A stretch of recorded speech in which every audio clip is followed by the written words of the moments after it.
Okay, so just basically to repeat, I will email everyone who participated in today's workshop the slides, the step-by-step tutorial. So don't feel that you have to be on the computer right now and try to do everything at this moment. So no pressure. If you just want to observe and look for now, it's fine.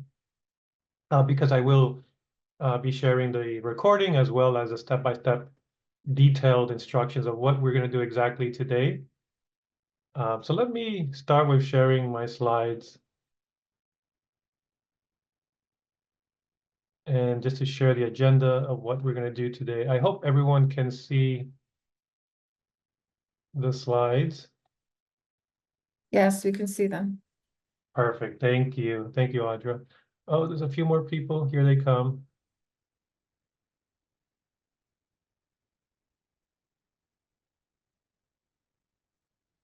Okay. Beautiful. I think we got everybody in from the waiting room. All right. So, oh, where did my slides go? Let's try that again. All right. And again, I want to thank everybody for taking the time, especially on this beautiful sunny Friday. Um, I'll make sure not to keep everyone too long so that we can, here we go. All right, so the title of today's workshop is Creating Brightspace Quizzes with Generative AI. And I am Jose Diaz. For those who do not know me, I am the Director of Academic Technologies and Online Learning, or short for A2L. And if you need to reach out to me, feel free to contact me at jose.diaz944@citytech.cuny.edu. And for those who are just joining us, I will share the slides and all the resources and the recording of the workshop. So don't feel pressured to, go on the computer and start following me. But if you want to, that's fine too. All right, so what's the agenda for today? Real briefly, I know we only have an hour, so I'm just going to cover real quick what are formative assessments and what are summative assessments and how can they help us teach our students. Then we're going to jump into creating a quiz in Brightspace, and we're going to make it a little bit interesting. All the talk about generative AI and this and that, and we're going to spice it up a little bit and add some generative AI and see if generative AI can help us do some of the hard intensive labor of creating quizzes and things, creating good questions and things of that nature. We'll open it up to anyone in the room to talk about what they think about how AI can help take away some of that mundane labor that sometimes we have to take up an hour or two of our time when we can use that time for much more productive things. And lastly, then what we're going to do is, after we've created our questions using generative AI, we'll import those questions into a question library in Brightspace. And we'll talk more about what a question library is in Brightspace. It's a very powerful feature, and I believe we had it in Blackboard, where it's just basically a place to store your questions, a repository of questions. And then I was supposed to put here, we'll leave some time at the end for Q&A. And by the way, for those who are joining us, I will stay after the hour for anyone who has questions or want to continue the conversation. But I would try to keep this to an hour. All right, so what's the difference between a formative and summative assessment? And they're pretty different, right? The purpose of a formative assessment is really to track student progress and offer some feedback. This feedback can help instructors enhance their teaching methods and assist students in improving their learning. And so, for example, we can have a quiz after an assignment, let's say reading, and some professors I've seen use the quiz to just make sure that the students did the reading, right? So that's one way to use a formative assessment. Another way to use formative assessment is as an exit ticket. So, for example, let's say you have an in-person class and you have your lecture, and you assign them a quiz at home for just to make sure that what was covered in the classroom um, is they understood. And therefore, you can look at the quiz results and see who are the students who are struggling with the material. We call these the muddiest points, right? We're trying to determine where are the muddiest points. And then we can just reach out to those students who are struggling and then speak to them one-on-one and more like a coaching, right? So now you know where are the problems. So more of identifying the red flags. So that's the way I like to describe them. Formative assessments are also low stakes, right? Sometimes they're worth 0 points. Sometimes they're worth very minimal points. Sometimes when I look at the syllabus and I see the breakdown of the grades, I can see, well, we're going to do like 15 quizzes, one for every module, right? And that's a formative assessment. Formative assessments are also designed for teachable moments when students are struggling. Again, that red flag. Oh, I see that this area that we covered, they're having trouble understanding it. And so then in the next class, I can go back and spend a little more time. If the entire class was having trouble, then it's telling me something, right? Something wasn't clear to all of them. So it not only could be individual students, but it could be the whole class. And that's where I think formative assessments, those are some of the benefits of including formative assessments in your class. And so at the bottom I have, it also helps students identify their strengths and weaknesses and target areas that need work. So for students, they can see that those low stakes quizzes as a way to understand, oh, well, I need to go back and do a little more studying on this area. So for them, it's for them to self-gauge or where they are and how well they're doing. Any questions on formative assessment before I move on to summative assessments? No, everything clear. Thank you. All right, great. Perfect. Thank you, Linina, sorry. Yeah, that's correct. Got it. On the second try. And now for summative assessments, very, very straightforward. The goal of summative assessment is to evaluate student learning at the end of an instructional unit. So something like that would be a midterm, a final.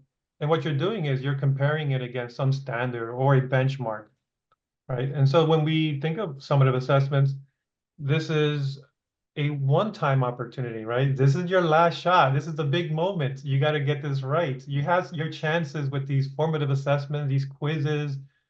And now it comes to you got to come up to the plate and hit that home run. Or you might strike out, right? It happens. And so summative assessment is a one-time, let's see what you got, show me that you have proficiency over the subject matter.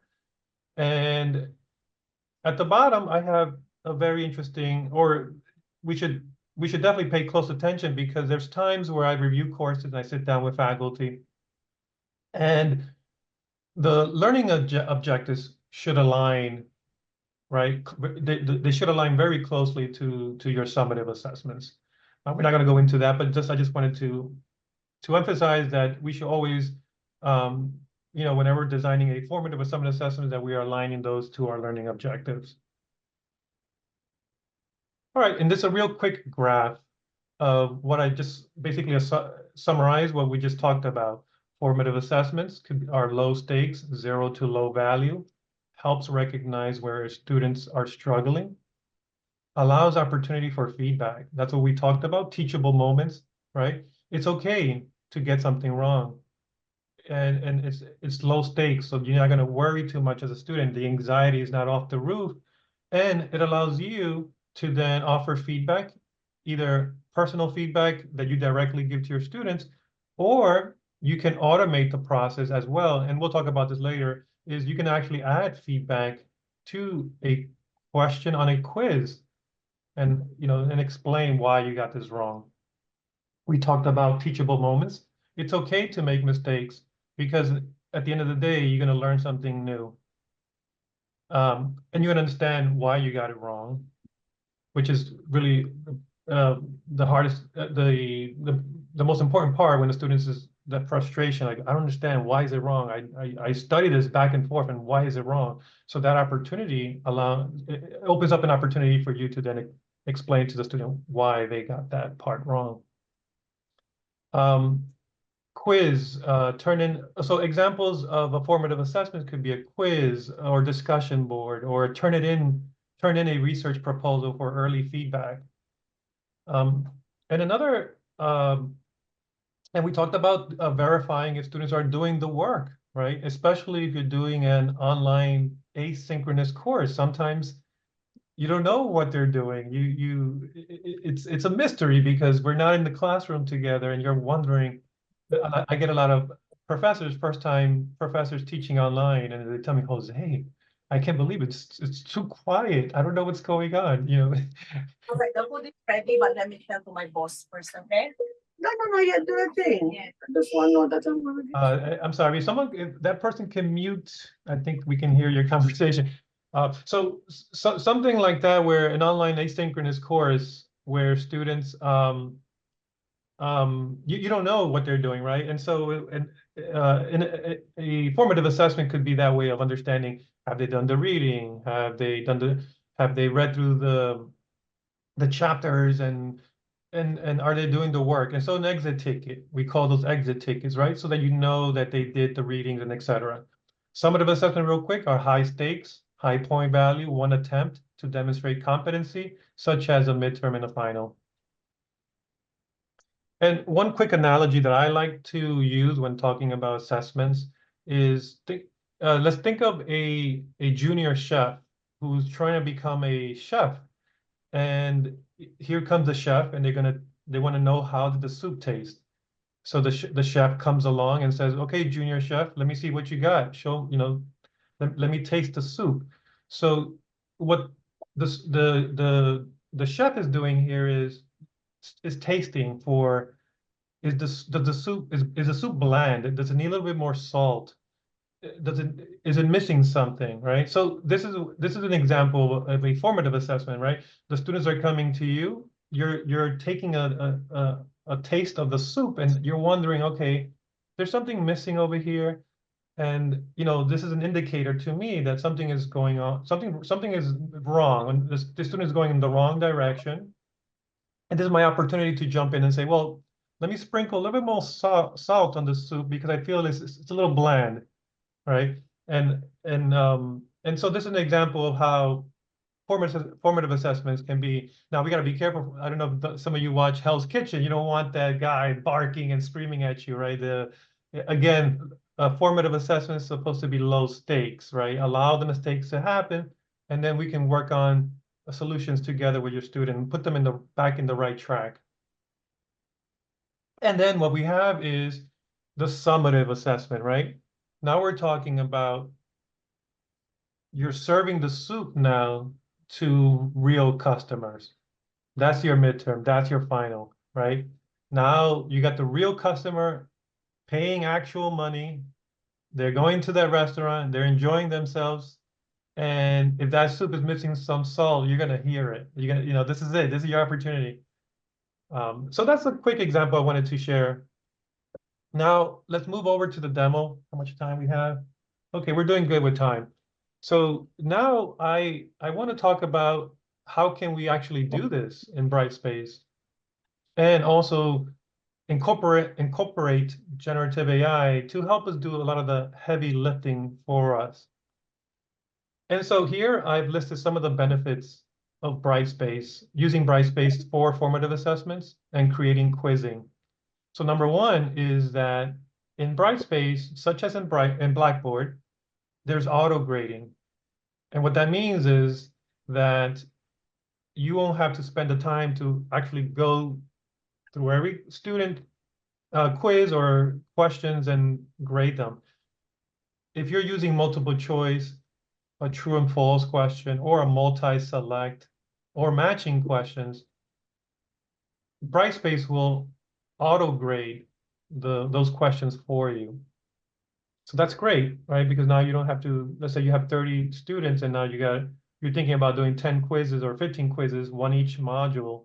Like, oh my gosh, I'm gonna lose it by the end of the semester. I'm not gonna have any energy left. So that's one thing which is good to know. Um, you can also provide instant feedback for those teachable moments that we talked about. So if you have the time, or we can have generative AI create a lot of these the feedback, and you just place them in the question when a student gets them wrong. This is why you got it wrong. They can look at it, and you might give them another chance to get to go at it to try another attempt to answer the question correctly. And then we talked about having low stakes and high stakes. And then the other thing is this is an advanced feature, and I've seen faculty at City Tech use it, and I think it's wonderful because you can randomize the questions using a question library in Brightspace. And what that does is that you can, let's say your department decides we're going to use the same test, we're going to standardize the test, and they come up with the questions, and we put them all into the question library. And so now all the sections of the same course are taking the same exam. So that's one way of seeing it. The other way to see it is also to minimize cheating, right? So what you can do is you can build that question library or that repository of multiple choice questions or true and false or a mix of them all. And then what you can do is you can create sections in the quiz to randomly select questions from the question pool so that each student in the class will have maybe a slightly different question and prevent cheating. We'll talk more about this a little at the end, but this is a really nice feature to have to minimize cheating and etc. So let's move forward. The three tools that we're going to use for this workshop. So three tools. So number one, we're going to use Brightspace. Number two, we're going to use Microsoft Copilot. So don't worry if you don't have an account, because we are in Microsoft School at City Tech. So if you go to Microsoft Copilot and you log in with your CUNY First username and password, you should be able to get in. But don't worry, like I said, I will provide the recording as well as the step-by-step instructions of what we're doing today so that you don't have to worry about that. And also we offer one-on-one support. If you're interested, you can sit down with one of the members of A2L and go through the process that I'm doing right now together with you. The last tool that we're going to use is any generic Brightspace quiz, a question generator. And I'll show you the one I like to use, and I'll put the link in the chat. All right, so let's switch over now to the demo. Let me see if I can. Okay, here we go. So the first thing I'm going to do is I'm going to go to Brightspace. Right, we're going to open up your Brightspace account, and I have my course. I'm going to a course that I can work on. By the way, any questions before we move over to the demo? Anyone has any questions so far? Okay, that's great. All right, so here's my course. Here is my dummy course. I don't want to use an actual course. And so the first thing I'm going to do is I'm going to go here at the top, this blue nav bar. We call it the blue nav bar, where all the menus are, the main menus. I'm going to go over here to the quizzes section. I'm going to click on it. And as you can see, I already have a quiz that I just want to show you, like how they do the cooking shows. I guess the theme today is cooking. So like in the cooking show, they'll show you the turkey after it's done and ready and looks delicious. So let me show you what we're going to do today so you can see exactly what we're going to attempt. And the topic today I chose is biology. So I'm going to do a quiz, a biology course. All right, and here's some of the questions I have here. But I want to go back for a second because I want to show you that a lot of people miss that even within quizzes, there's a sub menu here at the top. And I want to draw your attention to the question library because I think it's very powerful. So if we go to the question library, this is where you can import all your questions. Let's say 100, 200, 300 questions. You can bring them all over into the question library. And then from here, once you have this repository of questions, you can build quizzes off the questions that you have in the question library. Mhm. Now, to take it a step further, we can group the questions into groups. So for example, here I seen faculty who will group them into chapters. Here's a chapter 1 question. So if I click chapter 1, I have 3 questions inside chapter 1. So when I'm building my quiz, I can say, grab 2 questions from 2 out of the 3 questions that are in here, bring them into my quiz. All right. Or if you don't want to group them by chapters, you can group them by topics, right? So let's say I want to group them by carbohydrates, lipids, and proteins. If I go inside this folder, here are all my questions that are related to carbohydrates, lipids, and proteins, right? So this plays a very important part later on. If you do decide to build a question library, and then you can pull questions from there, random questions that go into the quiz. Organizing your question library is very important because otherwise you're just going to have a long list of questions that are very generic. They're all different, and grouping them up makes a lot of sense because now you can group them into categories that would make a lot more sense for you as you design your quiz. Okay. Okay, Audrey, you have a question? Yeah, I do. So when you're importing your questions, so do you have to create like a file from exams that you already have to import the questions? And is the doing multiple choice, do you have to put the question in, then put the answers separately? How does that work? Thank you, Audra. That it's a segue. We're gonna segue now into how can we bring in the questions in here, right? But before we bring in the questions, we have to create the questions, right?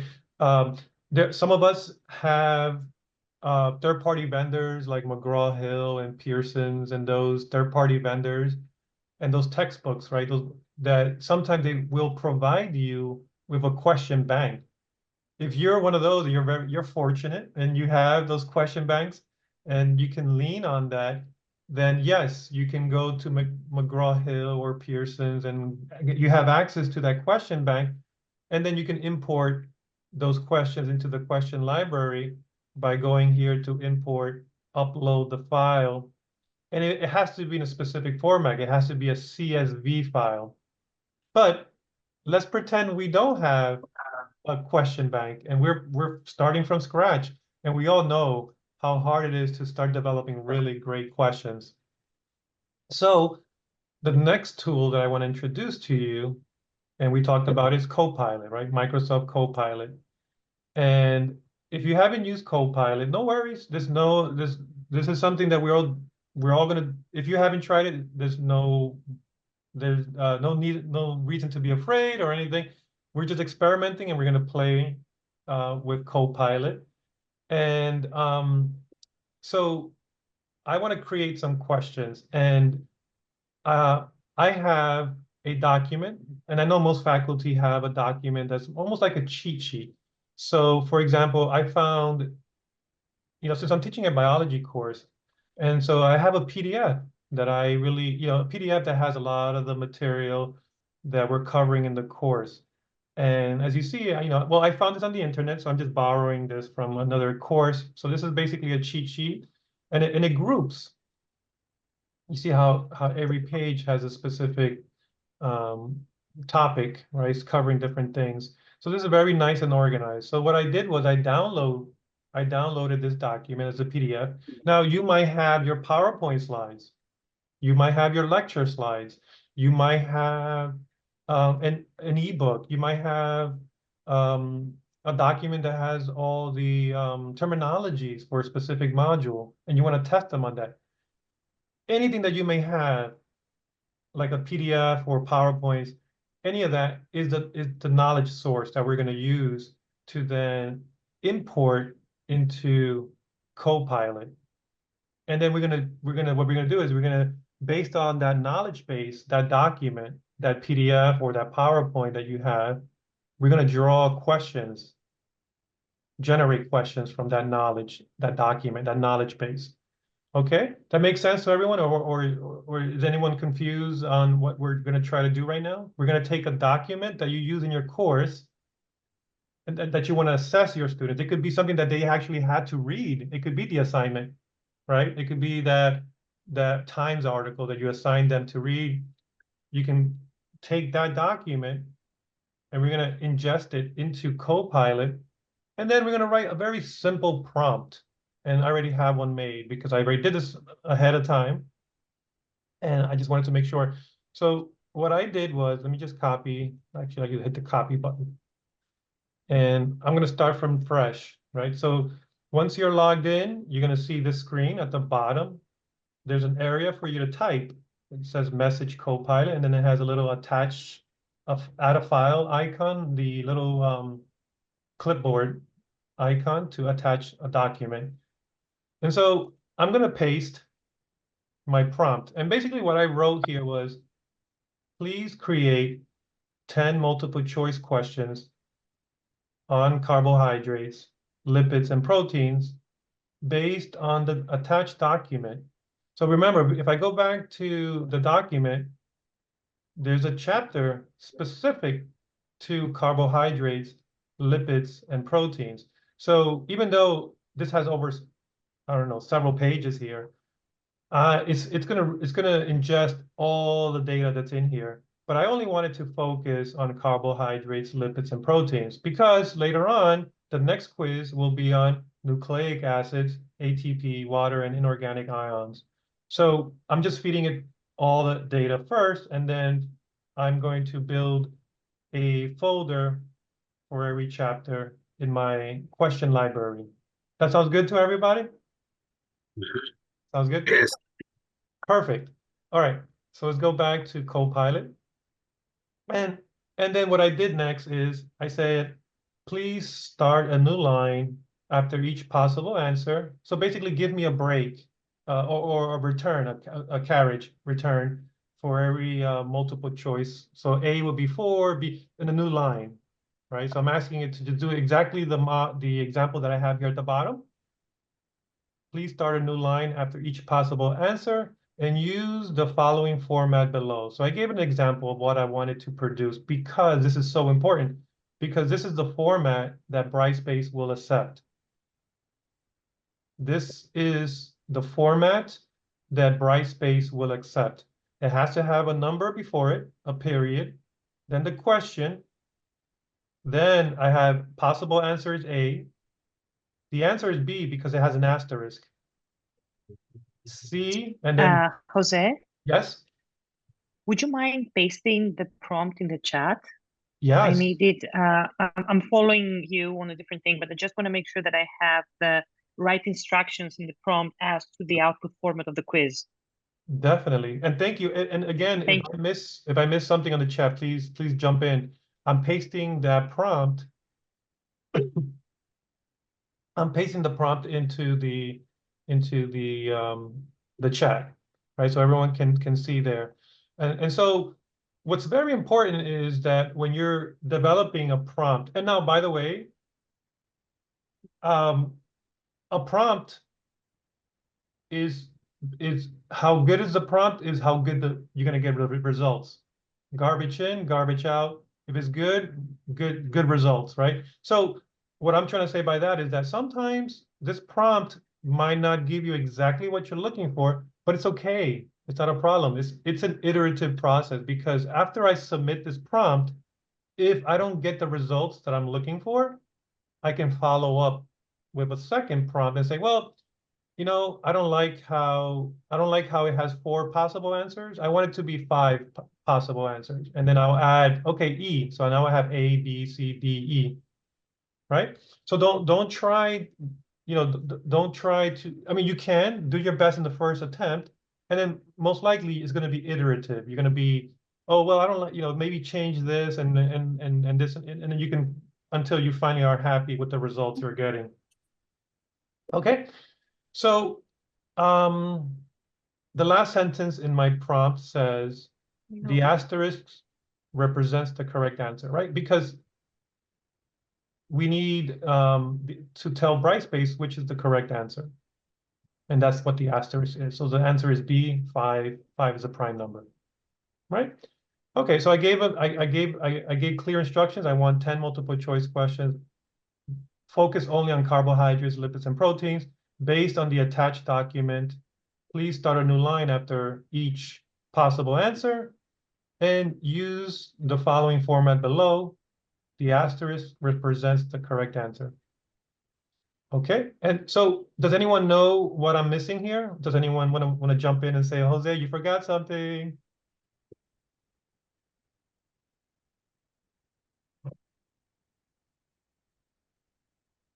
There's bonus points. Anyone? Emma, you have an idea? Come on, Emma. The answers?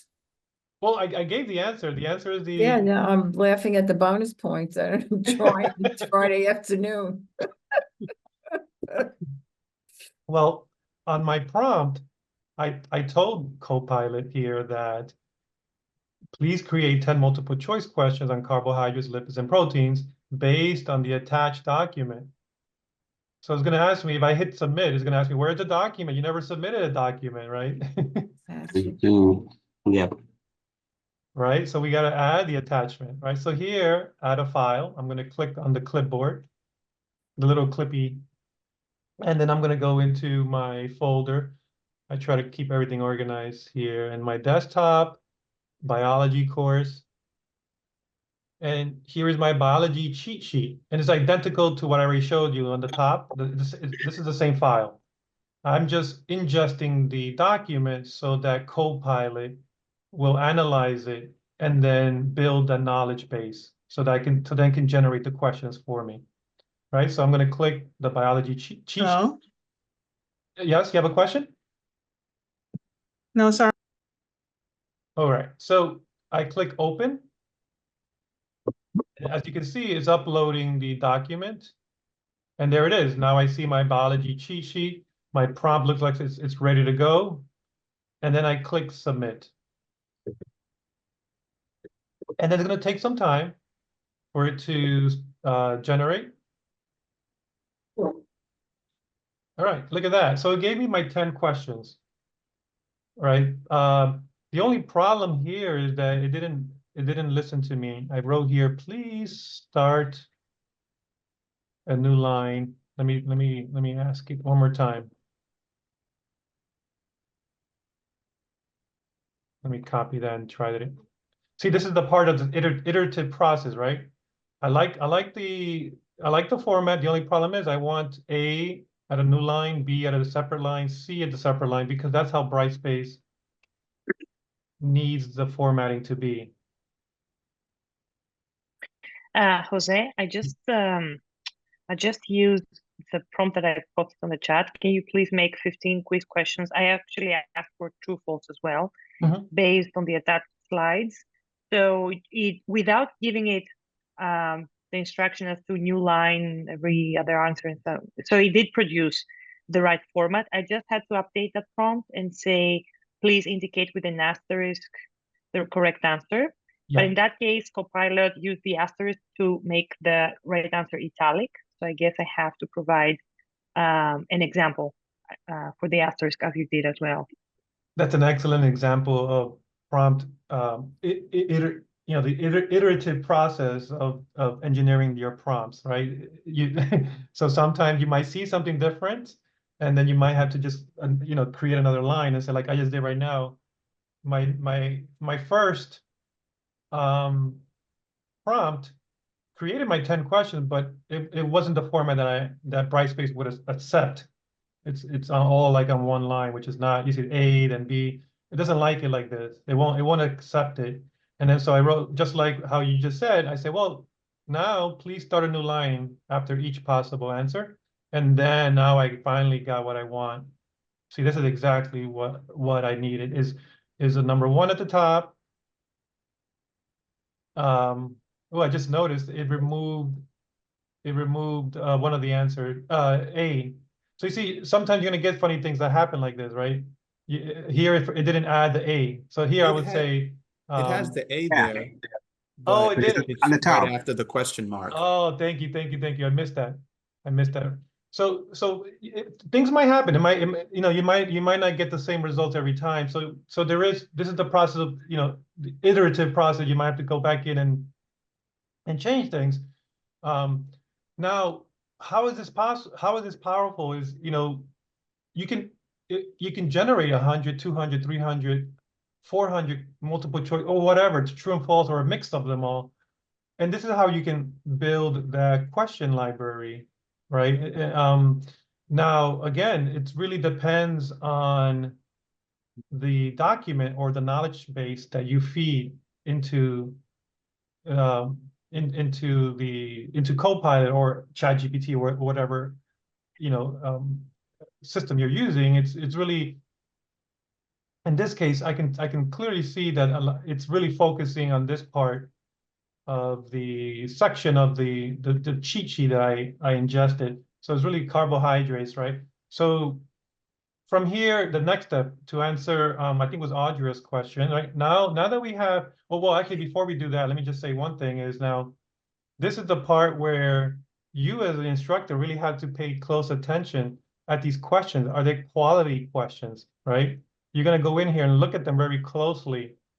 And this is why professors who have question libraries takes years and years of giving exams that they have these like solid questions that they've been tested and proven, right? You don't have these dummy duds that we call them, right? The duds, removing those duds.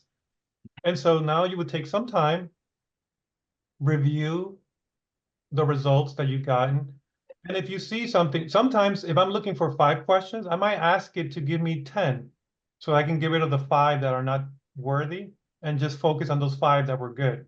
So in this case, if I were looking for 10, I might ask for 15 and then just remove, you know, just choose the best 10. Okay, so now we're going to move over to the next step. So remember, I said to you, we had 3 tools. Let me go back here to, so remember we talked about we're going to use 3 tools. So the first tool was Brightspace, because that's where we're going to build our question library. Then we use Microsoft Copilot to ingest the document, the knowledge base that we were going to use to generate the questions, and then do the prompt engineering. All happens here, right? So you're gonna, and then the iterative process of getting the right results is all going to happen here in Copilot. Now we're going to move over to the third step. Now, Brightspace requires a CSV file.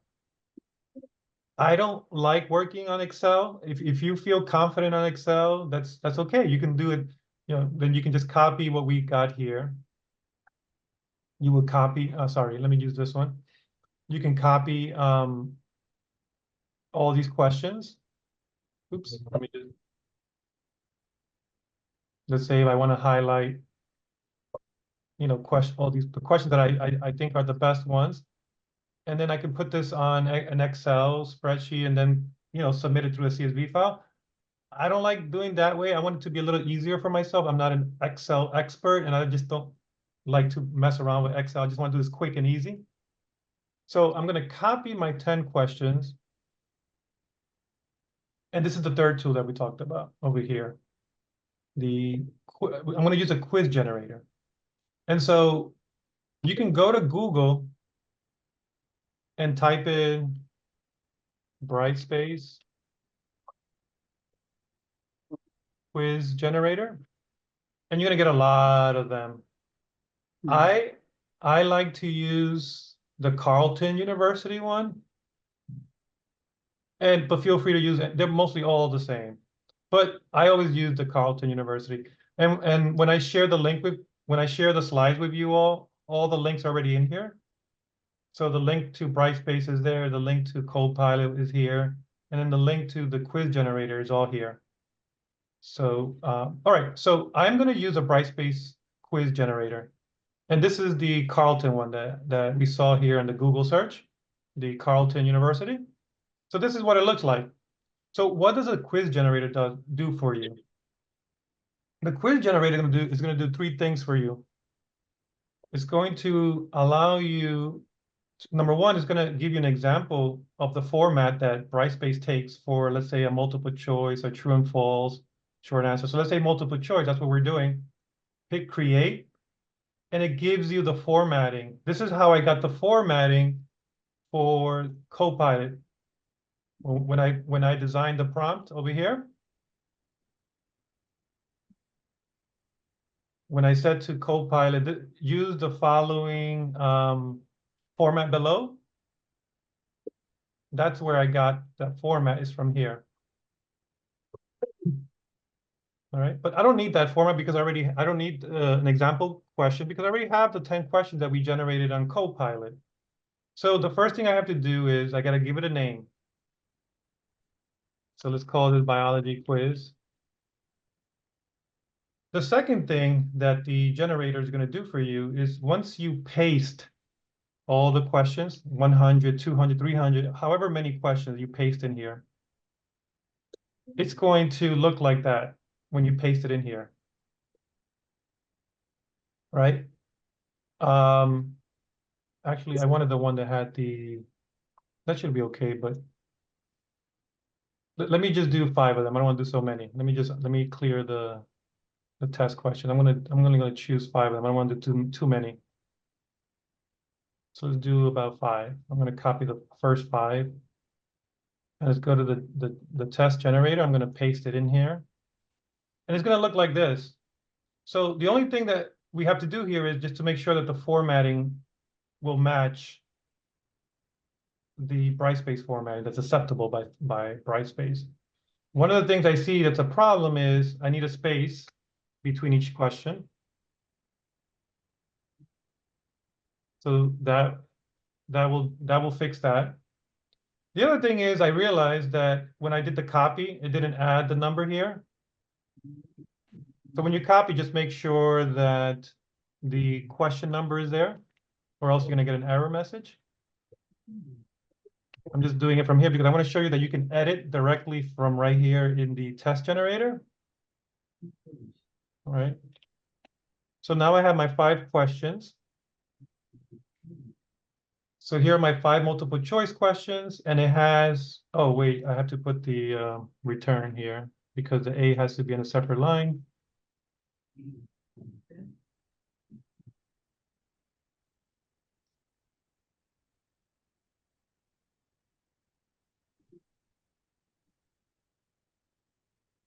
So any of the massaging or cleaning up will happen here. The second thing that the test generator will do for you is that once you click the button to generate the test questions, it will check, this is a second pass, to make sure that the formatting is acceptable. And if it's green, it's good. If it's red, something is wrong. So let's hit the button and I cross my fingers that everything is green.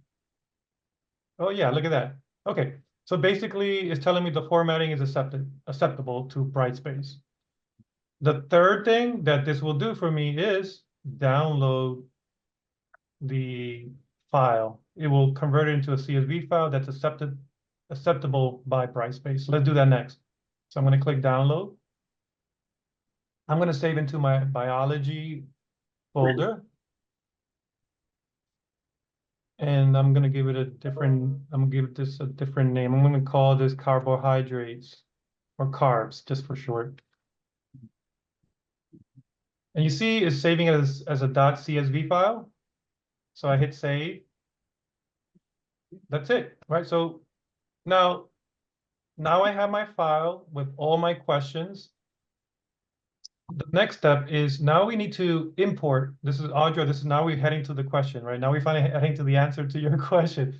We're going to get these questions in. So let's go over to Brightspace, right? So you're going to go to your course and you're going to click on quizzes. I'm going to start from the top just in case someone missed it. We're in quizzes. Right at the top, remember, we're going to build a question library. So we're going to go to question library.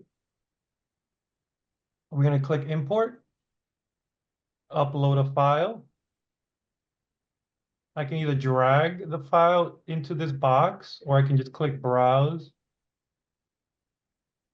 And we called it, I believe, carbs, biology quiz carbs. I click open. It's now keep in mind, this could be 100, 200, 300, 400, 500 questions. You're doing a batch upload. This is going to be all those 500 questions in one shot. It's going to be imported directly into this question library. Then I'm going to hit import all. Now I just added 5 more questions in here. Now from here, I can start the process of organizing. So let's say I want to create a new section. And now this section is going to be called Module 2. And I would love to shuffle these questions in this section. Yes, hit save. So now I have Module 2. So which questions belong in Module 2? Let's say all of these belong in Module 2. And then I click move at the top here. I'm going to move those 5 questions into Module 2. Now, if I open Module 2, if I open this folder called Module 2, I'm going to see those 5 questions. This is the process of organization. This is how you're going to organize your question library. Why is this important? Because when we get to our summative assessment, we're going to bring in questions from Chapter 1. We're going to bring in questions from Chapter 2. We're going to bring in questions from Chapter 3. And that's going to be much easier for you now because you can say, well, I want 4 questions from Chapter 1. I want 5 questions from Chapter 2. I want 7 questions from Chapter 3 in the final or the midterm, right?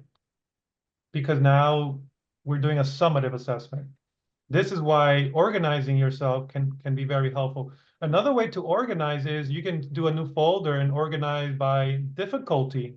There's a professor that wants to organize their questions by hard questions. And I can make another folder for medium questions and easy questions. And then I can mix some hard and some easy. And I have full control of how many hard questions. I have my control of how medium difficulty.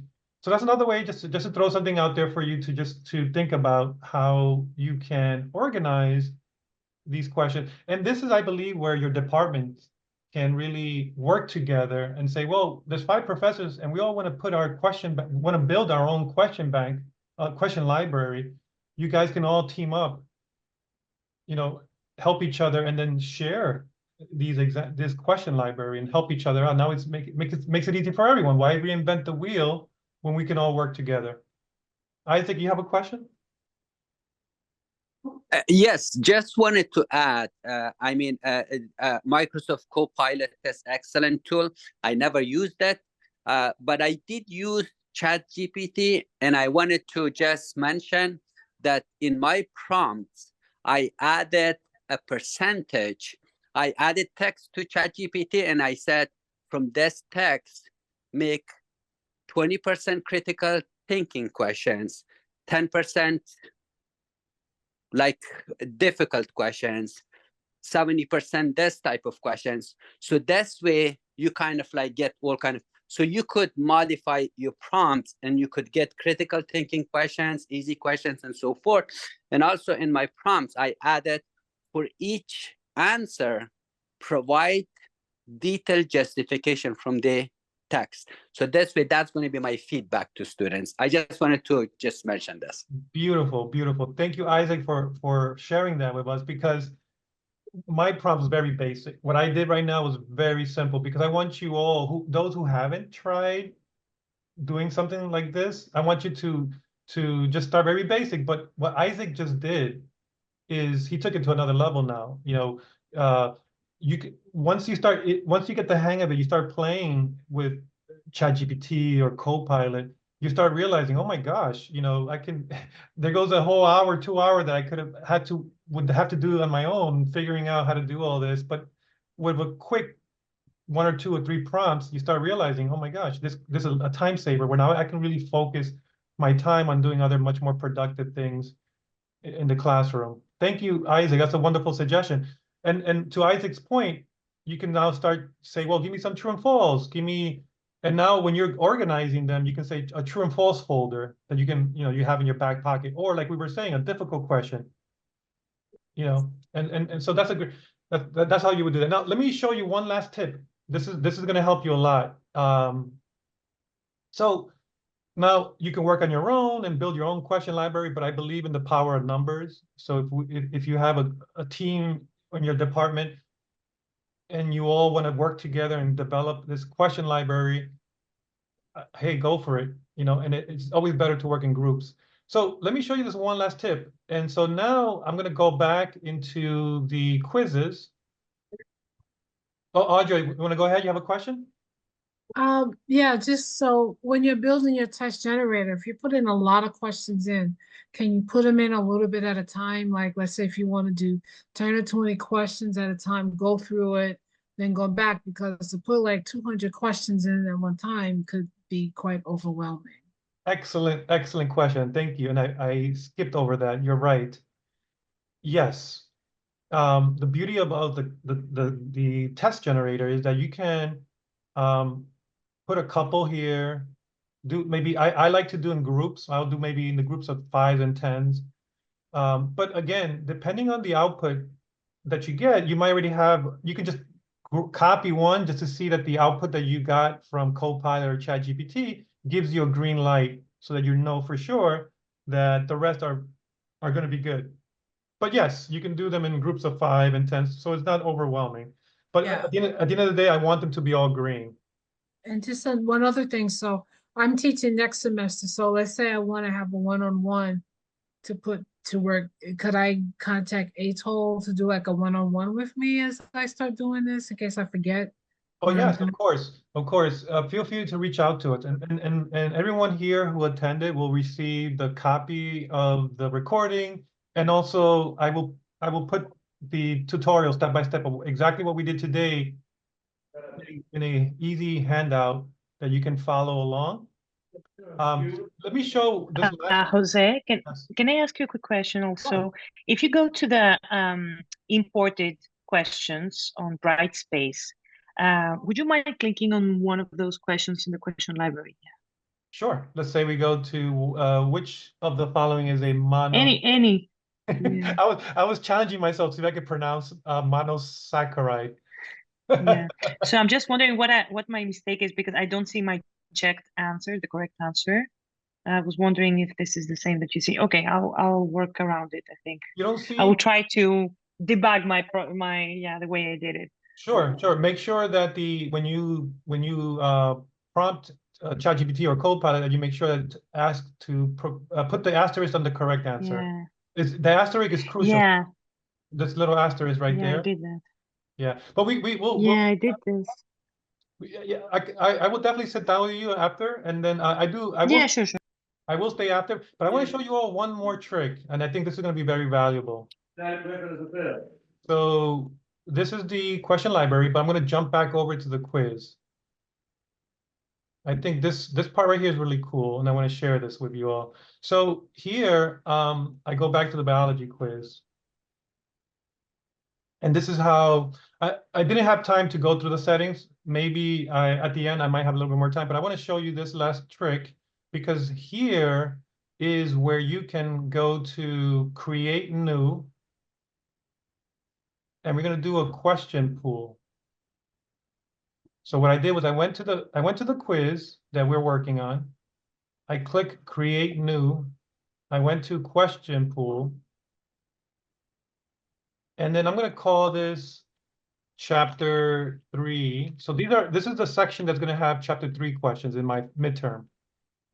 All right, so I'm going to call it chapter 3. And then I want to go browse the question library. I didn't create a chapter 3 folder, but I'm going to go with the carbs that we created, the carbohydrate, lipids, and proteins. And I'm going to ask Brightspace to, as you can see inside the carbohydrates, there's like 10 questions in here, right? So I'm going to ask Brightspace to randomly pick 5 questions from this folder, the carbohydrates folder, and insert it randomly. So the statistics are 5 out of 10, right? There's a possibility that some students might have similar questions, but it's 5 questions out of the 10, right? So that's what I'm going to do here. So let me go here and say, oh wait, it's not. What did I do wrong? Oh, it's already in there.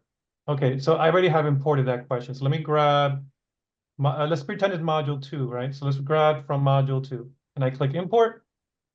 So now what it's doing is there's 7 questions in this folder. I can decide how many questions to randomly select from this pool of questions. So I can say, give me 3 out of those 7.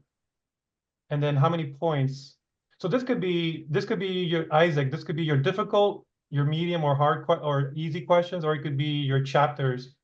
And then you can give how many points per question. So let's say 2 points for each of those 3 questions. There'll be a total of 6 points for chapter 3 questions. Then I click save. And now you see here, chapter 3 at the bottom, question 20, 21, and 22 are being pulled from the question pool of the chapter 3 folder. Everybody got that? So what are the benefits of doing this? Is number one is that you can randomize how many questions get pulled from, let's say, module 1, module 2, module 3. So therefore, when you create your summative assessment, your midterm, and your final, you can always come back to the question library. And not only that, it also prevents cheating, because now the student sitting next to you might have completely different questions than what you have. Okay, I think Isaac has his hand raised. No, I don't have my hand raised. Oh, okay, okay. All right, so any questions about what I just did right here, using our question library so that we can randomly pick questions from those groups into our quiz? Any questions about what I did so far? No? All right. All right, well, look at that. We finished exactly at 1:59. I Any have a quick question. Yeah, I have a quick question. So the original prompt Mhm. that you pasted in the chat, I didn't see it Oh, sure. Let me copy that. from the Microsoft. Sure. Let me Pilot. grab that for you. This is where that was my second, right? I wanted a new line, but here is the first one. Very first. Yeah. There you go. I don't know. I always start with please. I feel like if I say please, I feel like the ChatGPT or Copilot will be more inclined to give me the correct or better answer. Let me go to the chat and I'll paste it in there.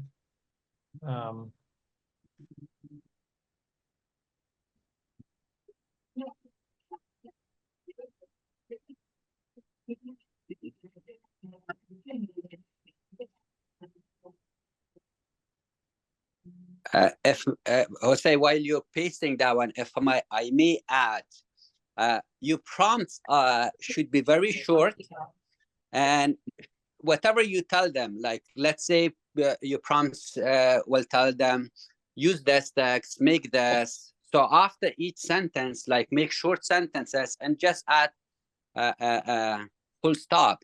So because they're machine, they're just going to look at your sentences and read it and do whatever you ask them to do. And you could even add like, think before you make those questions. Ask me more questions before you make the questions, and any prompts. Yeah. No, those are some excellent points. Right, because sometimes it could be much more complex. What you're trying to, the results that you're looking for could be more complex, and you wanted to break it down into small chunks, right? Like exactly what you're saying. I totally agree. And then you might change your mind about something. You might say, well, I changed my mind. I don't want multiple choice questions anymore. Or it could be whatever, or you're not getting the question that you're looking for. So yeah, I totally agree. I'm also going to copy the link to the slides, and I will put that here as well.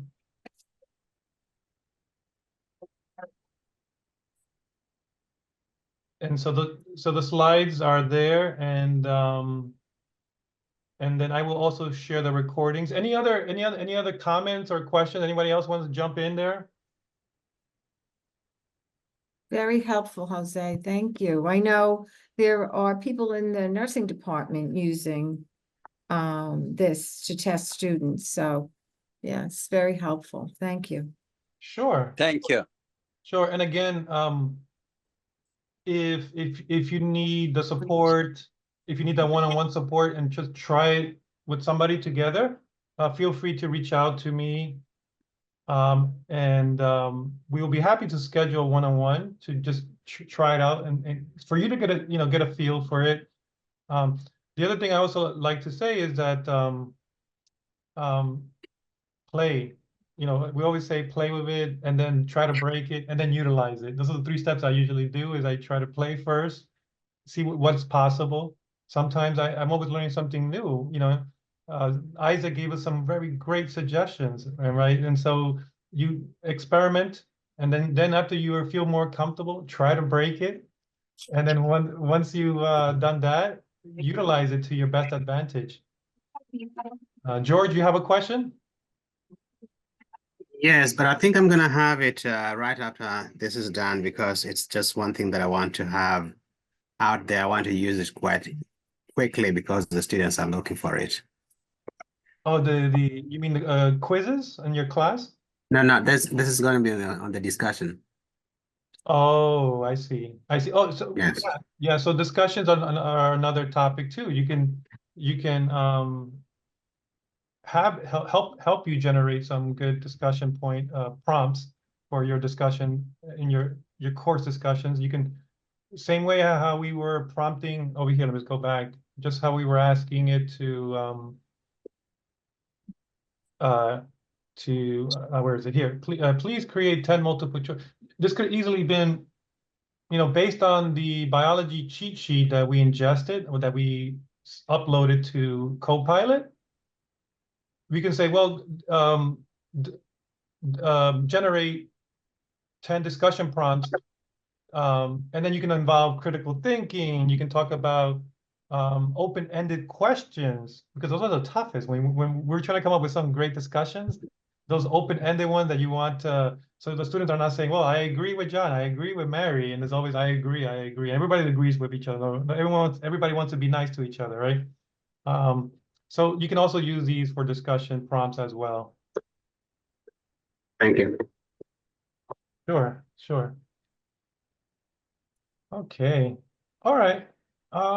If there's no any other questions, I'll stop there, and I will Jose? follow. Yes? Hi, thank you so much. This was very interesting. I have a related questions about quizzes. I was just struggling with how can you make that the grades are not available to students right away when they just took a quiz? Sure. Let me stop the recording here. Let's see. Let me just stop the recording. If I remember how to do that.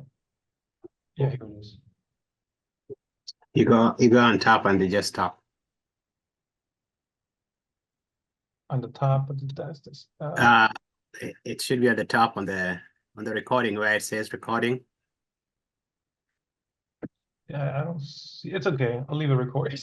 I can. I still learning Zoom from all the Collaborate years. So to hide a column in the gradebook, I always like to go to, let me open up back my, where's my Brightspace? Did I close it? I think I might have closed my Brightspace. Oh, here it is. No, that's not it. Here it is. Okay, so that's a great question, right? So let's say you have this test, and I make it available, and the students are taking it, but I don't want them to see the results right away because number one, if I release the results automatically, there's a possibility that they will share the answers. And if there was a student or several students who didn't attend the quiz, and you're planning on opening the quiz to those students as well, you don't want those who took the test to share the answers. So I always recommend when you are giving a quiz or a test, to not make the results available right away, and also allow you time to review the results in case there was maybe a question that everybody got wrong, like one of those duds that we talked about. And so instead of releasing the grades automatically, what I do is I go to grades. First, before that, let me make this quiz in the grade book. Add to the grade book, and let's say it's available. We'll make this available right away, visible, and we'll save and close. So now this biology quiz that we created today should be visible in the grade book. So if I go back to the blue nav bar at the top and I go to grades and I go to manage grades. I like to go manage grades. And here, my biology quiz is right here. Okay. And if you click on the little chevron or the down arrow, some people call it chevron, down arrow. Sorry, Jose, we can't see your screen. Oh, you can't, No. you don't see my screen? I can see it.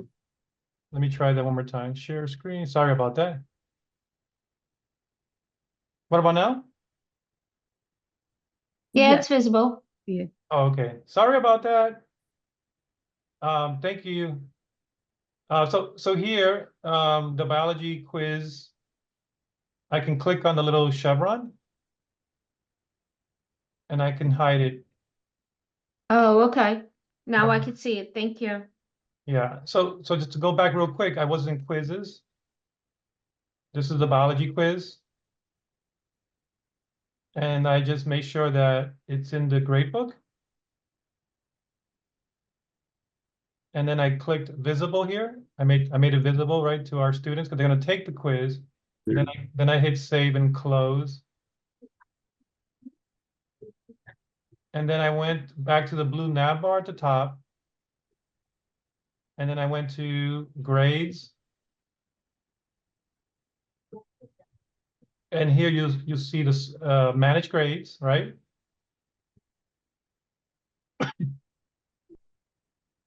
And then I look for the biology quiz. And now you see that that the eyeball has a line across it. And students will now see the grade. And then for me, once I'm okay with releasing the results to the students, then I click the little down arrow again, the chevron, and then I just make it visible to users. Thank you so much. Sure, it's a Very helpful. Great question. Great question.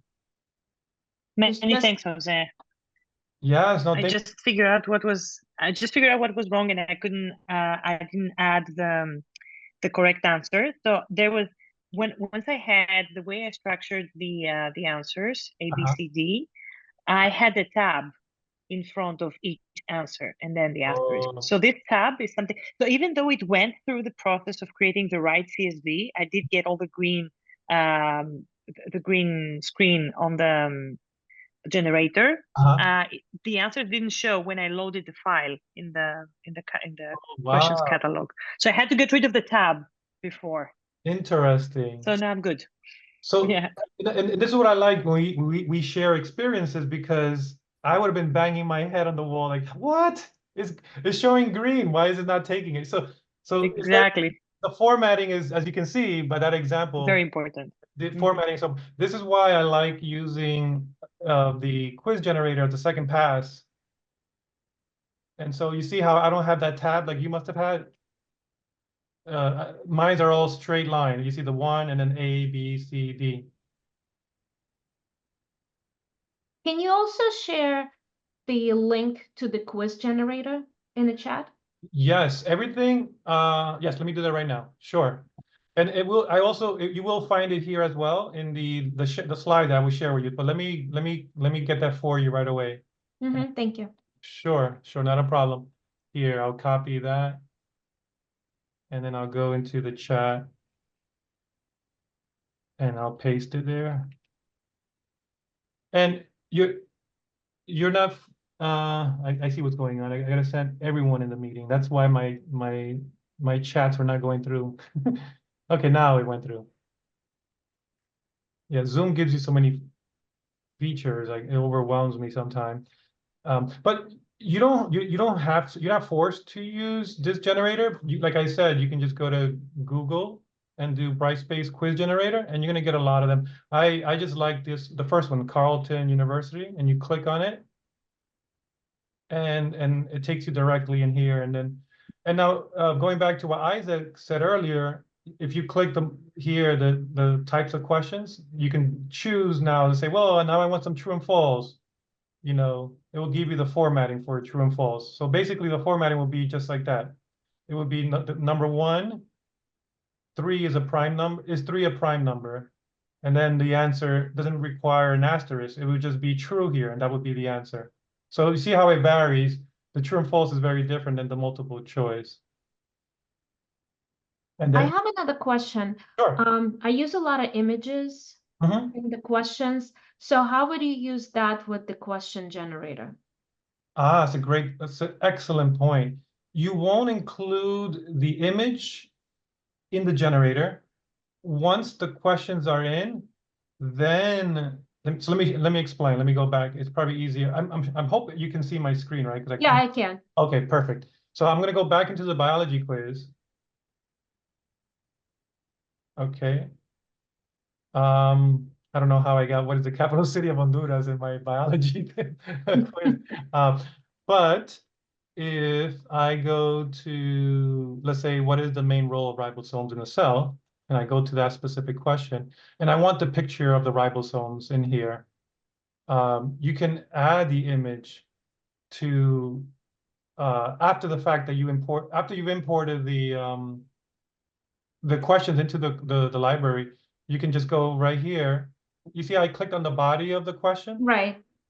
and out of nowhere, it's one of those invisible things that if you don't know it's there, you will never know. So if I click out, you never know that little menu is there, right? Until I click in the body. Oh, I've been using it. Oh, okay, beautiful. Oh, perfect. Okay, So so you just import it there, right? On that individual question. yes, and now after I imported the question, now I want to add the image to that question. I can go Right. to insert. Okay. Right, so insert the image, and then whether it's a file in your computer, and then you can just insert the image to the question. So can I ask you another question? Sure. I've been doing that, Mhm. and funny part that I can't see the images on the computer that I did it, but I can do it on a different PC or a different computer on campus, let's say. If I put the image at home, that on a home computer, I can't see it, but on campus, I can. It Does could that be, make any sense? yes, it could be a browser issue. Also check your updates, make sure that you updated your browser's up to date. Okay. Always have in your back pocket, and I see Ignacio, my buddy's here. He got me my second browser that I use now, Opera. So I have Chrome, Opera, and I sometimes use Firefox. Always have more than one browser, because sometimes it's a browser issue, and that's usually maybe 90% of the time. The issue is that either the browser or that is not up to date. And then you'll see you have an A/B test, right? You'll see, okay, it doesn't work in Chrome, let me try now in Firefox, or let me try it in Okay, that's valid. Okay, thank you. because it sounds to me like you're going to another computer and it's working in the other computer, but it's not working in your personal computer. So most likely it's something going on with your computer. Mm-hmm. Okay, makes sense. Thank you. Great question. Thank you. And if I could steal you for another minute, downloading the grades to Excel file, if you can just Sure. go over that. Yeah, definitely. That's not a problem. So if we go back again to the blue nav bar at the top, and if we go to the grades, and it's right at the top here, the export, Okay. and then I do like that it gives you flexibility as to what you want the report to look like. So you can choose, let's say you only want the user ID, or you want the username, or you want everything, or you may want everything of the points, the grades, the letter grade, first name, last name, Mm-hmm. and then export as a CSV file, and that will generate that spreadsheet for you. And that's how you would do it. Okay. So let me, so just to recap, is it in the blue nav bar, go to grades. Right at the top, you're gonna see export, and it's right there. Okay, thank you so much. And one more question. Sure. I teach 2 different sections of the same course. Mhm. Can I share the quizzes so I don't have to generate them all over again? Yes, that's the beauty of doing this, is the fact that you don't have to replicate and do all the extra work. I think that should have been the goal, the theme of this workshop is save you a lot of time. This should be the right, because now that you create these question libraries, you can share them with a colleague. You can copy them from one course over to your other sections. If you do a course copy from a previous semester to the current semester, it will also carry over the question library along with all the quizzes. Okay. So all that work, all the blood, sweat, and tears that went into developing this question library and developing all the quizzes will get copied over into your new semester, so you don't have to start from scratch. So, another great question. That's another, yeah, because now we all wonder, like, oh my gosh, I have to do this all over again. Yeah, because I'm working on the midterm right now and just trying to figure out how to save some time.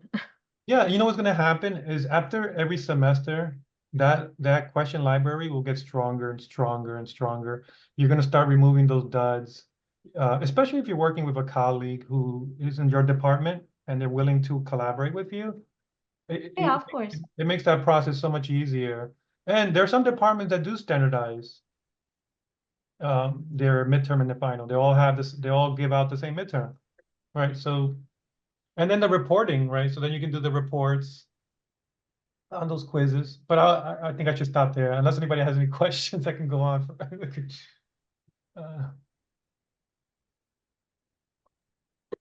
just want to be mindful of everyone's time. Have a nice weekend, everybody. Very helpful again, Jose. Yeah. Jose, Yeah. go ahead once, everybody. There's just something that happened to me last week when I wanted to add certain things to what I had imported from Blackboard. And I couldn't do that, and I was wondering why. So I was gonna check with you. I think, is it, if you go to course content. Okay, content. Yeah, you go to the content, and it comes at the very end. Aren't you able to add, say, an image just by clicking load more? To add an image in the content area, you can just simply click on this blue button, upload, create, and then you can just Oh, yeah, the one at the top, not the one at the bottom. Right here. Okay. All right, I was looking at the bottom. And then let me see if I have an image that I can just upload. I don't think I have any image. Maybe this image. Okay. No, that's okay. If that's what it is.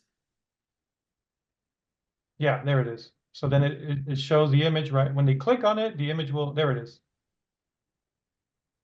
All right, and it loads and goes at the bottom, or it displaces and goes to the top. Yes, anytime you add something new to the content area, it puts it at the bottom. It's very similar to Blackboard when we used to. All right. Everything goes straight to the bottom, and then if you want to move it back to the top or reorder, you can grab it by the waffle icon right here. Or a user pin. Or, Okay. yeah, so you can do the move up or yeah. Okay, good. Thank you. Sure. That's a good question too. Yeah. Almost everything, 90% of the time will be from this blue button. Okay. Everything. Thanks. Yeah.